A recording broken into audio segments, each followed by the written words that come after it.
திருமணமான எல்லா பெண்களுக்கும் இருக்கக்கூடிய மிகப்பெரிய வேண்டுதலை அவங்க எப்பவும் தீர்க்க சுமங்கலியாக இருக்கணும் அப்படின்றது தான் அந்த வரத்தை தரக்கூடிய மங்களகரமான நாள் ஆடி 18ஆம் பெருக்கு ஆகஸ்ட் 3ஆம் தேதி சனிக்கிழமை வருது.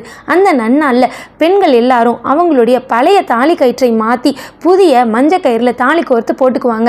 அவங்களுடைய கணவர் பக்கத்தில் இருந்தால் கணவர் கைகளால் நீங்கள் போட்டுக்கலாம். இல்லை வீட்டில் பெரியவங்க அம்மா அத்தை யாராவது இருந்தால் அவங்க கைகளால் வாங்கி போட்டுக்கலாம். யாரும் இல்லை அப்படின்னா நீங்களே தாலி கோர்த்து பூஜை அறையில் வைத்து அம்மன் பாதத்திலிருந்து எடுத்து காவிரி அன்னையையும் நினைத்து நான் தீர்க்க சுமங்கலியாக இருக்கணும் அப்படின்னு வேண்டிக்கிட்டு இந்த மந்திரத்தை சொல்லணும்.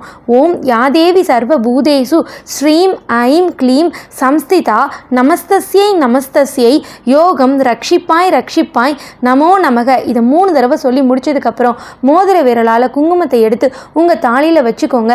தீர்க்க சுமங்கலி வரம் நிச்சயமாக கிடைக்கும். ஆடிப்பெருக்கு பூஜை செய்வது எப்படி? டிஸ்கிரிப்ஷனில் லிங்க் இருக்குது, மறக்காமல் அதையும் பார்த்துருங்க.